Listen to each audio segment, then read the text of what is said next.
आज महाराष्ट्र राज्याचे अर्थमंत्री तसंच उपमुख्यमंत्री आणि महायुतीचे ज्येष्ठ नेते आदरणीय अजितदादा पवार साहेब यांनी महाराष्ट्राचा अर्थसंकल्प सादर केलेला आहे आणि या अर्थसंकल्पाची सुरुवातच जी आहे ते विठ्ठलाच्या नावाच्या गजराने करून वारकरी संप्रदायाला पण एक फार मोठा संदेश या माध्यमातून दिला आहे। या बजेटला अर्थमंत्री म्हणून 10व्यांदा अजितदादांनी मांडलेला आहे आणि प्रत्येक दिंडीला 20,000 रुपयाचं अनुदान असेल, वारकरी महामंडळ स्थापन करण्याचा निर्णय असेल, डहाणूच्या वाढवण बंदराला मंजुरी देण्याचा निर्णय असेल आणि सर्व आरोग्याच्या तपासण्या संदर्भात असेल। तर वारकरी संप्रदायासाठी मला तरी असं वाटतं की इतका चांगला निर्णय पहिल्यांदा घेतला गेलेला आहे। महिलांच्या बाबतीत सुद्धा एक चांगलं धोरण या अर्थसंकल्पातून मांडलं गेलेलं आहे। त्याचप्रमाणे लाडकी बहीण योजना महाराष्ट्रामध्ये आता सुरू होणार आहे। याचबरोबर सरकारी रुग्णालयात गर्भाशय कर्करोगाची तपासणी, राज्यात हर घर योजना प्रभावीपणे राबवण्याचा संकल्प, मुख्यमंत्री अन्नपूर्णा योजना, विवाहित मुलींसाठी शुभमंगल योजना आणि मुलींना शिक्षण शुल्क आणि परीक्षा शुल्क माफ होणार, ही सुद्धा खूप महत्त्वाची मांडणी आजच्या अर्थसंकल्पातून झाली। लाडकी बहीण योजनेबरोबरच महिला बचत गटांसाठी महिला बचत गटांसाठी उलवे येथे युनिटी मॉल उभारण्यात येणार आहेत। शेतकऱ्यांसाठी खूप चांगल्या पद्धतीनं कृषी विभागाकडून 1 रुपयात पीक विमा योजना असेल, ई पंचनामा योजनेवर राज्यभर भर देणं असेल किंवा राज्यात गाव तिथे गोदाम योजना असेल किंवा कापूस सोयाबीनचे नुकसान झालेल्या शेतकऱ्यांना 5,000 रुपये हेक्टरी अर्थसहाय्य असेल, ही सुद्धा भरीव तरतूद कृषी विभागाकडून झालेली आहे।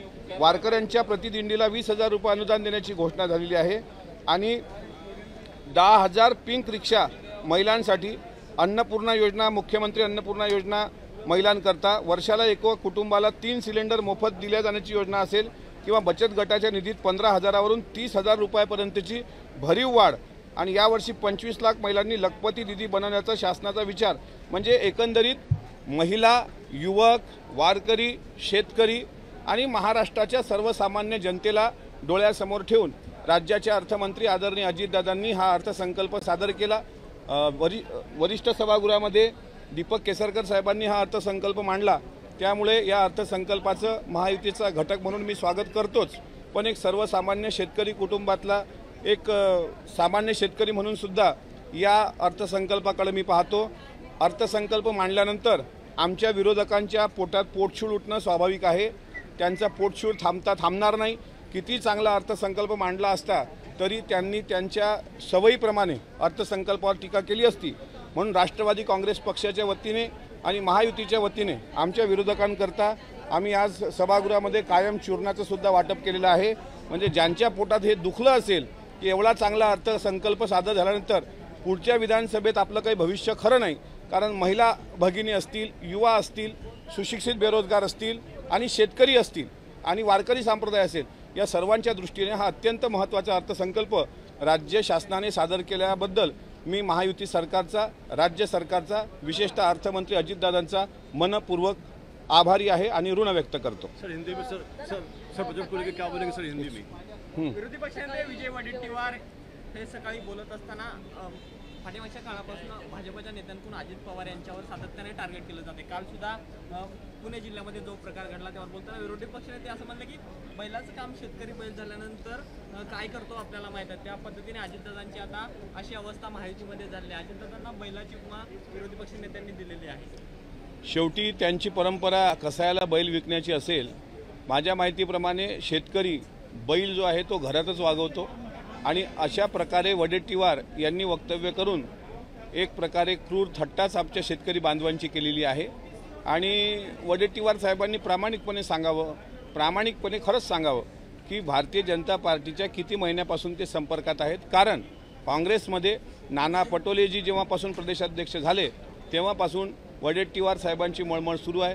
आम्ही असं म्हणायचं का की काँग्रेसला वडेट्टीवार साहेबांचा उपयोग होत नाही म्हणून बकऱ्याप्रमाणे त्यांनी कसायाकडे द्यावं असं आम्ही म्हणू शकत नाही, कारण ती आमची संस्कृती नाही।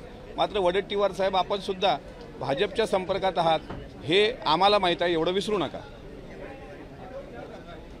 काही याच्यावर बजटवर काही बोलायचं? बजट आज महाराष्ट्र का अर्थसंकल्प, महाराष्ट्र राज्य के अर्थमंत्री श्री अजीत दादा इन्होंने सदन में पेश किया। वरिष्ठ सदन में दीपक केसरकर जी, इन्होंने ये बजट पेश किया और इस बजट द्वारा वारकरी संप्रदाय हो, हमारे किसान भाई हो, हमारी महिला माताएं हो और युवा वर्ग हो, उनके लिए काफ़ी अच्छी तरीके की योजना लाई गई है। थोड़ी देर बाद महाराष्ट्र के अर्थ मंत्री आपसे यहाँ पे वो यहाँ पर आके अपना बयान करेंगे और मैं इसलिए खुश हूँ क्योंकि मैं किसान का बेटा हूँ और किसानों के लिए जिस तरीके की योजना महाराष्ट्र के कृषि मंत्री धनंजय मुंडे साहब ने और उसका अर्थ मंत्री आदरणीय अजीत दादा ने जिस तरीके से सदन में इसको रखा, किसान का बेटा इस नाते मैं महाराष्ट्र के अर्थ मंत्री इनका धन्यवाद व्यक्त करता हूं और मुझे आशा है कि जो अर्थ संकल्प आज यहाँ पे दोनों सदनों में रखा गया, उसी अर्थ संकल्प को आगे चलकर महाराष्ट्र की जनता ज़रूर आशीर्वाद देगी। और जो लोग सोच रहे हैं कि महायुति का ये आखिरी अर्थ संकल्पीय अधिवेशन है या आखिरी सेशन है, तो ये अभी शुरुआत है।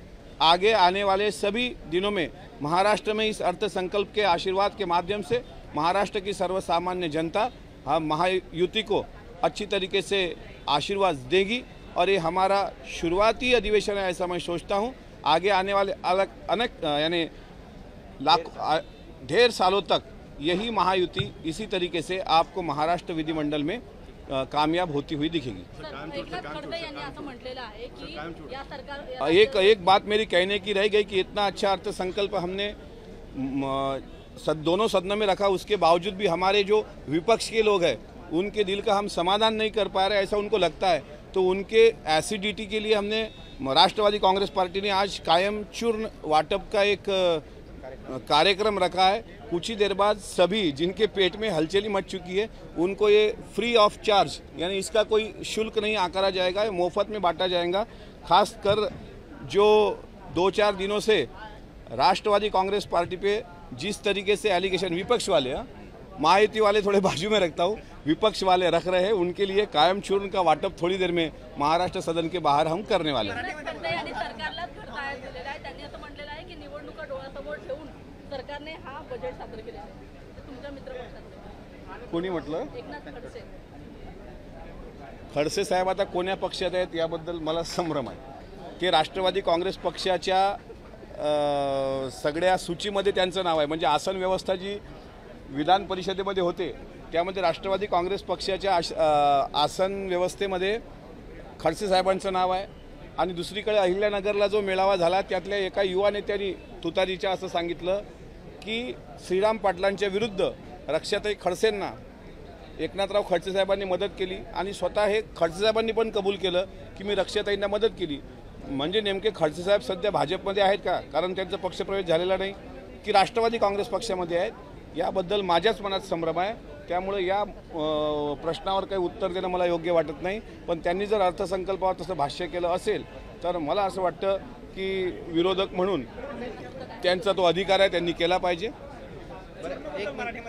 अरे हे कायम चूर्ण आहे, यांना या कायम चूर्णाने आमच्या विरोधकांची, आमचे विरोधक म्हणजे फक्त महायुतीतले म्हणत नाही आहे मी, महायुतीच्या पलीकडचे महाविकास आघाडीमधले जे विरोधक आहेत त्यांच्याकरता कायम चूर्णाची मोफत व्यवस्था राष्ट्रवादी काँग्रेस पक्षाने करून ठेवलेली आहे. पण आम्ही ऐकलं होतं की तुमच्या आणि दरेकरांची दिलजमाई झाली म्हणून वरती तुम्ही परत महायुतीतले म्हणताय, म्हणजे महायुती बरोबर अजून दिलजमाई झालेली नाही तुमची. असं आहे की त्याचा कुठलाही पुरावा आपल्याकडे असेल तर तो मला द्यावा, कारण वरिष्ठ सभागृहामध्ये सर्व एका सोबत बोलत असतात. पण दिलजमाई त्याला म्हणत नाही, दिलजमाई त्याला म्हणतात ज्यावेळेस जब मिल बैठेंगे दो यार, ज्यावेळेस दोन्ही यार एकत्र येऊन बसतील त्याला दिलजमाई म्हणतात. आता असं आहे की मला माझी अवकात काढायची, लायकी काढायची आणि नंतर माझ्याशी बोलायचं, राजकीय शिष्टाचाराचा हा भाग आहे असं कोणी म्हणत असेल तर मला असं वाटतं की मी राजकीय शाळेत नवीन काहीतरी शिकतोय असंच मला साधारणपणे दिसतं. पण धनंजय मुंडे म्हणतात की बीडमध्ये जे काही झालं त्यावर इतर कुणीही बोलू नये. बीडमधली निवडणूक कशा पद्धतीनं झाली, ती समाजांमध्ये झाली, ती पक्षामध्ये नाही झाली, हे बीडमध्ये जो माणूस होता त्याला माहिती आहे. त्यामुळे बीडच्या निवडणुकीवरून इतर कुणीही काही बोलू नये, तुम्हाला तो टोला होता. मला मुंडे साहेब काय बोलले हे माहीत नाही, पण सुरेश अण्णा धस यांनी जे काल वक्तव्य केलं की तिसरा पक्ष आमच्यामध्ये आला नसता तर आमचं नुकसान झालं नसतं, त्यावर मी फक्त प्रश्न विचारला की पंकजाताईचा पराभव कसा झाला. आणि याला धरून जर मुंडे साहेबांनी जर असं विचारलं असेल, बोलले असेल, तर मी मुंडे साहेबांना विचारतो की हे त्यांनी मलाच म्हटलं का? कारण बीडमधली जनतेला माहीत आहे सुरेश अण्णांनी कोणाचं काम केलं. भाजपच्या कार्यकर्त्यांच्या माध्यमातून काल माध्यमांमध्ये प्रतिक्रिया देण्यात आली आहे की अजित पवार आम्हाला लुटतोय. आपली प्रतिक्रिया काय? गल्लीतल्या टुकार आणि गल्लीबोळ्यातल्या हुल्लड लेकरांनी बोलावं दादांवर, एवढा तो व्यक्ती मोठा नाही. तो कोणासोबत होता त्याचा बुके दिलेला फोटो मी आज ट्विट केलेला आहे. तो कोणाचा कार्यकर्ता हे लक्षात घेतलं पाहिजे. आणि दुसरं असं की राष्ट्रवादी काँग्रेस पक्ष पुण्यावाल्यांनी त्याला त्याची जागा दाखवलेली आहे. इथून पुढे जर गल्लीबोळ्यातल्या टुकार कार्ट्यांनी दादांवर टीका केली तर त्याला तोडीस तोड उत्तर दिलं जाईल. एबीपी माझा, उघडा डोळे बघा नीट.